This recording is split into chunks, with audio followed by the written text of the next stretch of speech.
Madame, Messieurs, bonsoir. Merci de votre fidélité. Bienvenue dans ce nouveau numéro de Pulsation. À la une de l'actualité, le photographe Tony Bélizer s'est éteint ce dimanche après-midi. Tony était une référence dans le domaine du photojournalisme en Haïti. Il travaillait notamment pour l'agence France Presse. Les séances d'audition vont se poursuivre ce lundi au Conseil supérieur du pouvoir judiciaire dans le cadre de l'enquête sur le décès du juge Jean-Serge Joseph. 4 magistrats ont déjà été entendus ainsi que la militante des droits humains Ketli Julien. Tous, ils auraient été informés par le juge des pressions dont il aurait été l'objet de la part des 2 chefs de l'exécutif.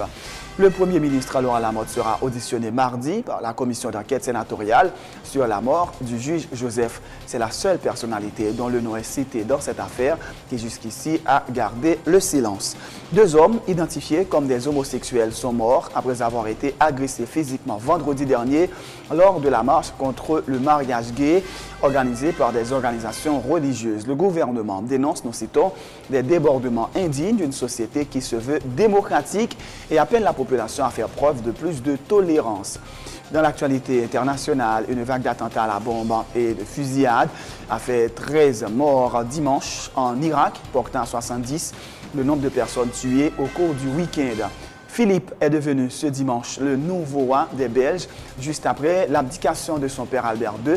Le nouveau souverain, 53 ans, espère un nouvel élan pour son pays divisé. Dans l'actualité sportive, les États-Unis ont étrillé ce dimanche le Salvador 5 buts à 1 pour se qualifier pour les demi-finales de la Gold Cup. Grosse surprise au SC Barcelone, Gerardo Tata Martino pourrait succéder à Tito Villanova. Aux commandes des Blaugrana cette saison, l'Argentin aura été préféré à Luis Enrique. Madame, Messieurs, restez branchés pour le développement de ces titres et de bien d'autres.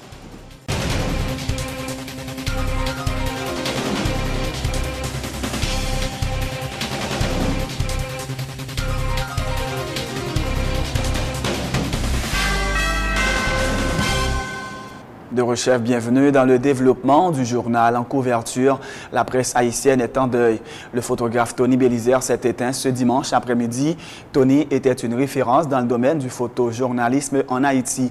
Il travaillait notamment pour l'agence France Presse. Nombreux ont été les messages sur les réseaux sociaux quelques minutes après l'annonce du décès de Tony Bélizer. Pour saluer sa mémoire, il était très apprécié par ses confrères. Télé Pluriel présente ses condoléances émues à sa famille et à ses proches.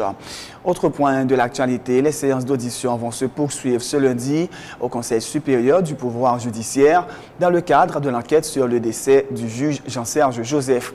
4 magistrats ont déjà été entendus ainsi que la militante des droits humains Ketli Julien. Tous, ils auraient été informés par le juge des pressions dont il aurait été l'objet de la part des 2 chefs de l'exécutif. Les explications de Maître Max Elibert, le représentant des cours d'appel au CSPJ, il est au micro d'Emmanuel Paul.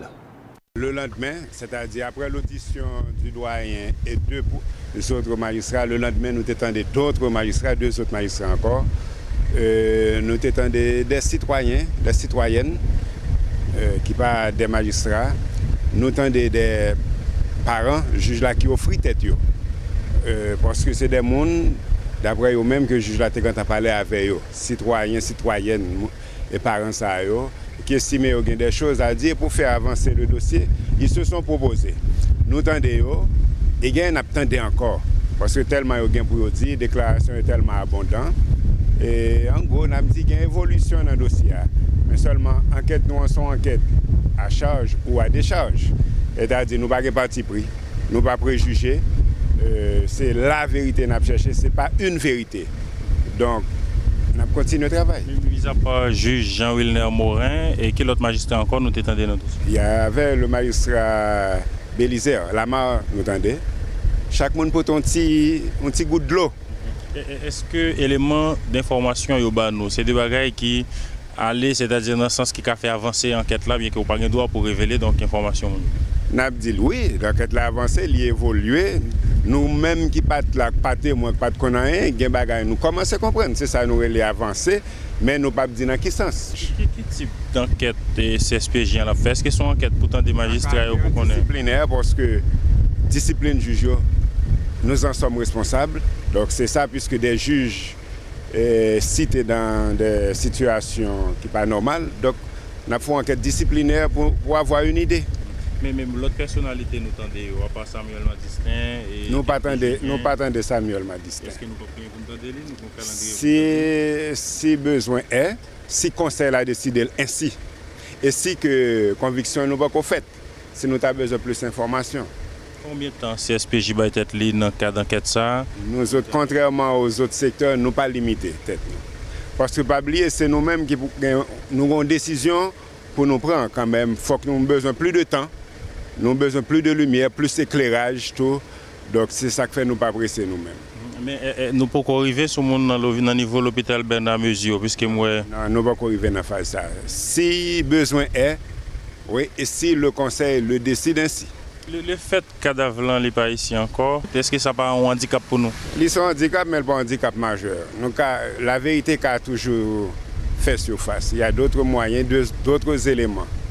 Mais est-ce que CSPJ, on dit, que ça, le commun des mortels, le public est capable d'espérer de CSPJ, on connaît qui dit niveau de dissension que tu gagnes dans CSPJ, comment la situation est liée, est-ce qu'on peut attendre nous faire l'unanimité sur question ça? Si CSPJ est arrivé, je veux une information qui prouvait donc M. Ali mourir dans des conditions vraiment pas trop claires, j'ai l'impression que tout fait sur lui, est-ce que nous avons une unanimité pour nous publier l'enquête ça ou bien il va passer même avec procès verbal CSPJ est voyé dans le palais national, il y a quelqu'un qui signe, il y a l'autre qui va au courant, il est capable de discréditer CSPJ à plus encore que ça? Moi, pas préjugé.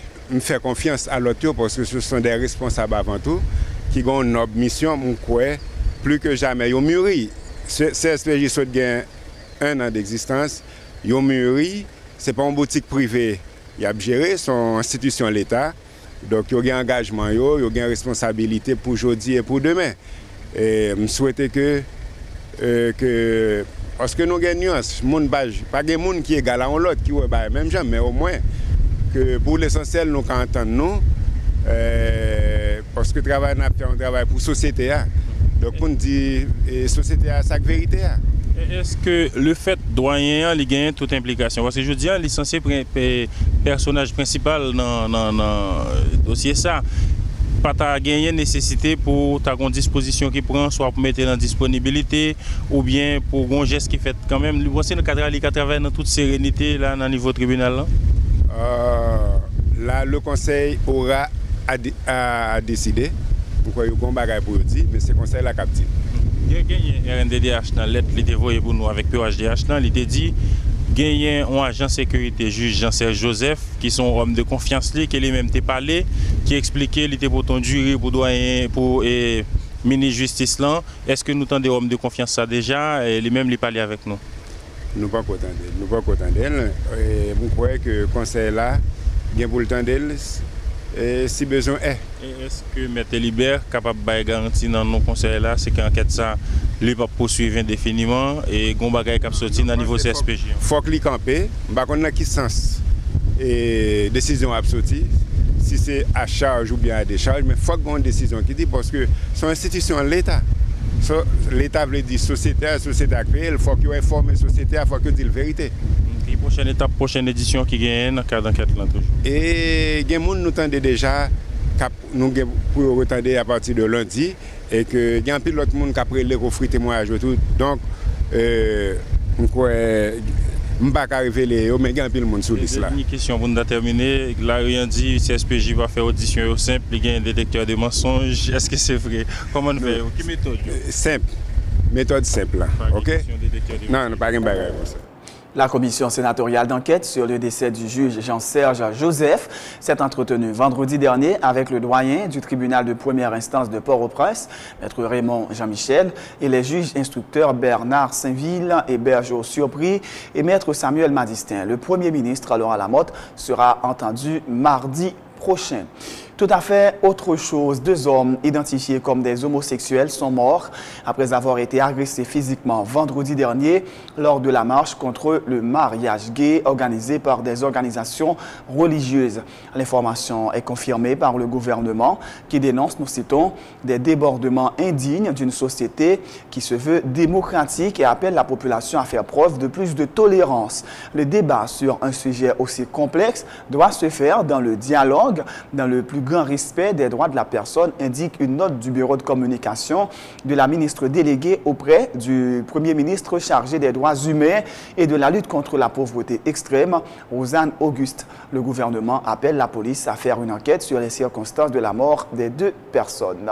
Ce sont des milliers de personnes qui étaient dans les rues pour dire non au mariage gay vendredi dernier. Une pratique immorale ont dénoncé les protestataires. Emmanuel Paul, reportage. Pinga! Pinga! Pinga! Pinga! Alors oui! C'est nous pour là! Nous passons l'autre! Nous avons suivi ça! Nous allons lesbiennes ça! Pas voter! Sous-voter! C'est pour malheur! Non au mariage entre personnes de même sexe. Voilà en substance le message que les fidèles de diverses confessions religieuses entendaient délivrer au pouvoir législatif. Pancarte et Bible en main, les manifestants ont clairement demandé aux parlementaires de ne pas approuver le projet de loi autorisant le mariage pour tous, soulignant que le pays a déjà connu assez de calamités pour attirer sur lui des malédictions. Garçon avec garçon à bas! Femme avec femme à bas! Il y a un groupe pédéraste lesbienne qui était réuni dans l'hôtel Le Plaza pour préparer une loi pour que les garçons et femmes mariés dans le pays. Nous disons qu'il y a trop de malédictions qui frappent le pays ça déjà. Nous sommes haïtiens, nous sommes supposés chercher une fille pour nous marier, mais pas un garçon à garçon. Si nous avons ça voté, il y a un pile monde qui dit qu'il y a pour les monde. Nous ne pouvons pas ça faire dans le pays. Nous ne pouvons pas plus de malédictions.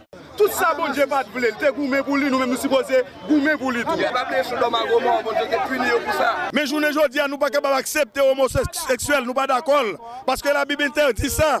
Je t'en ai dénoncé, Sodome avec Gomorrhe, ça n'est pas entrer là-dedans. Parmi les manifestants, l'ancien commissaire du gouvernement de Port-au-Prince, Jean-Renel Senatus. Pour lui, il est important et urgent que tous les secteurs de la vie nationale se dressent contre un tel projet qui ne peut que déstabiliser la société déjà en pleine déliquescence. Il y a une autorité qui nous dit que les top. Nous-mêmes, nous sommes secteurs qui font nous mettre top pour nous dire députés et sénateurs, nous pas d'accord. Nous pas d'accord. Nous avons 3 petites filles. Nous ne pouvons pas jamais une fille nous dire, nous mes petites filles pour le marier. Est-ce que vous êtes d'accord ou même? Mais si vous n'êtes pas d'accord, c'est pour nous dire, nous pas d'accord. Les manifestants ont parcouru plusieurs rues de la capitale et ont délivré un message devant le Parlement et un autre devant le Palais national. Cette manifestation a été organisée par différentes organisations religieuses et morales.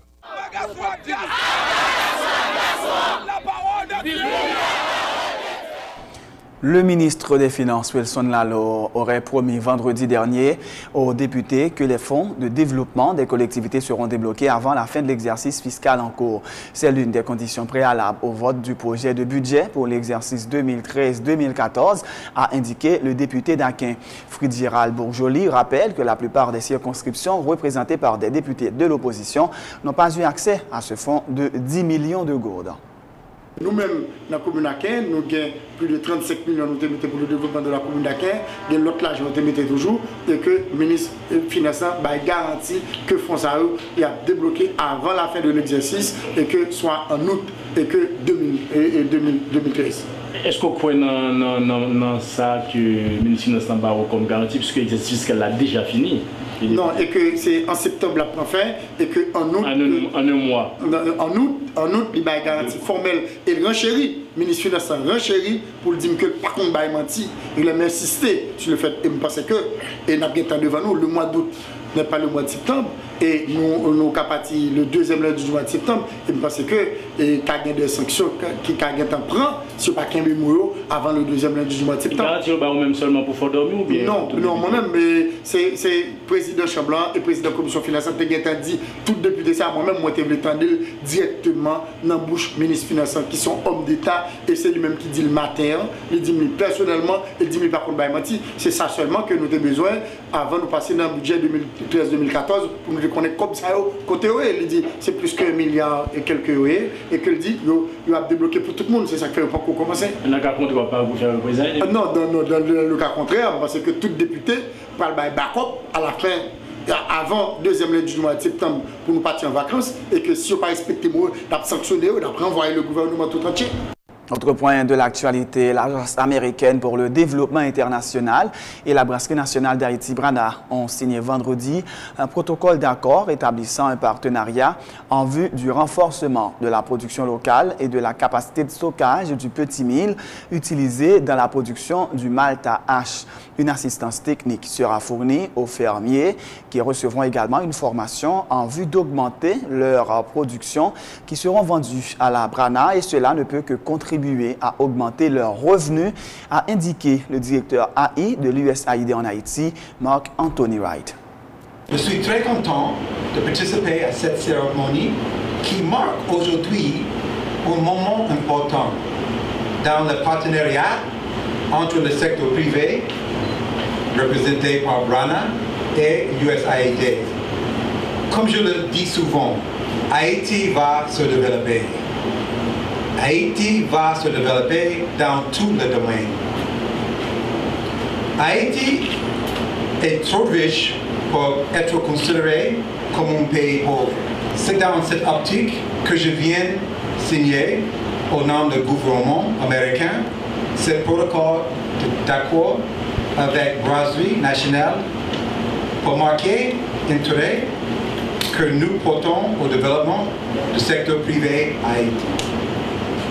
Avec ce protocole d'accord, la Brasserie nationale va acheter localement le petit mil qui sera utilisé pour produire le malt à hache. Le gouvernement américain et BRANA investiront plus de 4 000 millions de dollars. Ce montant servira à donner l'assistance technique aux formations, technique aux familles, producteurs de petites milles et aussi en formation. En plus, il leur permettra de vendre plus facilement leur production. Cette activité, une fois lancée, rapportera environ 4 millions de dollars par année aux bénéficiaires. En plus, USAID va explorer avec tous les producteurs d'autres possibilités de commercialisation. Par exemple, nous avons pensé à traiter le petit mil pour en faire un aliment très profitable à l'élevage de poules. Comme vous le voyez, il existe beaucoup de possibilités et nous voulons explorer toutes ces opportunités. La signature de cet accord permettra à la compagnie d'utiliser dans la production du malt à hache le petit mil produit localement comme substitut à une partie du malt importé, a affirmé pour sa part la directrice de la BRANA. Plus de 18 000 familles de planteurs devraient bénéficier des retombées de cet accord durant les 6 prochaines années, selon José Magis. Le projet de SMASH, la sorgho haïtienne produit par les petits fermiers, est un projet proche du cœur de la BRANA.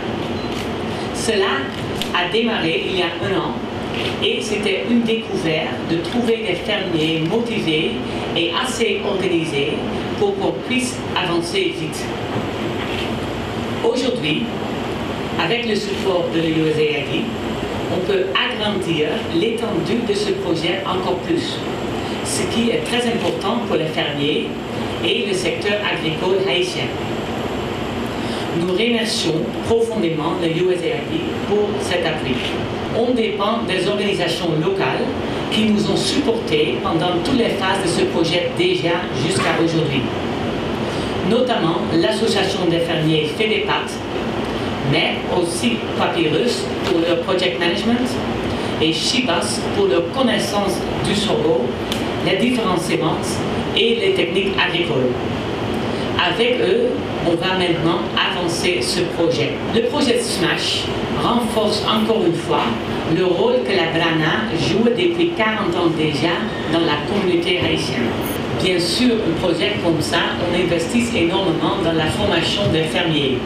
Et on espère franchement qu'avec cette aide, ils vont aussi utiliser toute cette connaissance pour leurs autres produits qu'ils élèvent. Et peut-être un jour, ce secteur de Pitimi va agrandir énormément et, comme disait M. White, il y aura des autres objectifs ou des autres possibilités pour le marché, pour le Pitimi aussi. Mais pour ce projet, de ce qu'on parle aujourd'hui, c'est le Pitimi pour le maltage. Comme on est en train de démarrer ce projet, c'était pas toutes les productions, parce qu'on est en train de développer le supply chain, de développer des fermiers, d'avoir des stocks disponibles. Donc ça, c'est un projet et on commence maintenant de régler tout ça. Aussi, pour utiliser la sorgho dans les grandes quantités, on doit faire aussi des adaptations dans notre salle de brassage, ce que nous sommes en train de faire. C'est la fin de ce journal. Avant de vous quitter, voici le rappel des titres. Le photographe Tony Bélizer s'est éteint ce dimanche après-midi. Tony était une référence dans le domaine du photojournalisme en Haïti. Il travaillait notamment pour l'agence France Presse. Les séances d'audition vont se poursuivre ce lundi au Conseil supérieur du pouvoir judiciaire dans le cadre de l'enquête sur le décès du juge Jean-Serge Joseph. 4 magistrats ont déjà été entendus, ainsi que la militante des droits humains Ketli Julien. Tous, ils auraient été informés par le juge des pressions dont il aurait été l'objet de la part des 2 chefs de l'exécutif. Le Premier ministre Laurent Lamotte sera auditionné mardi par la commission d'enquête sénatoriale sur la mort du juge Joseph. C'est la seule personnalité dont le nom est cité dans cette affaire qui jusqu'ici a gardé le silence. 2 hommes identifiés comme des homosexuels sont morts après avoir été physiquement agressés vendredi dernier lors de la manifestation contre le mariage gay organisée par des organisations religieuses. Le gouvernement dénonce, nous citons, des débordements indignes d'une société qui se veut démocratique et appelle la population à faire preuve de plus de tolérance. Dans l'actualité internationale, une vague d'attentats à la bombe et de fusillades a fait 13 morts dimanche en Irak, portant à 70 le nombre de personnes tuées au cours du week-end. Philippe est devenu ce dimanche le nouveau roi des Belges, juste après l'abdication de son père Albert II. Le nouveau souverain, 53 ans, espère un nouvel élan pour son pays divisé. Dans l'actualité sportive, les États-Unis ont étrillé ce dimanche le Salvador 5-1 pour se qualifier pour les demi-finales de la Gold Cup. Grosse surprise au FC Barcelone. Gerardo Tata Martino pourrait succéder à Tito Villanova aux commandes des Blaugrana cette saison. L'Argentin aurait été préféré à Luis Enrique. Et avant de vous quitter, la direction Télé Pluriel s'associe à l'équipe technique de la salle des nouvelles pour adresser ses vives félicitations au caméraman Christian Aristide et à Marie Clémence qui se sont dit oui pour la vie ce dimanche 21 juillet à l'église adventiste Hébron de Delma. Télé Pluriel souhaite longue vie à 2 au nouveau couple, puisse le Créateur leur donner la sagesse et l'intelligence nécessaires pour préserver à jamais l'unité de la famille qu'ils sont en train de fonder. Bonne suite de programme sur Télé Pluriel.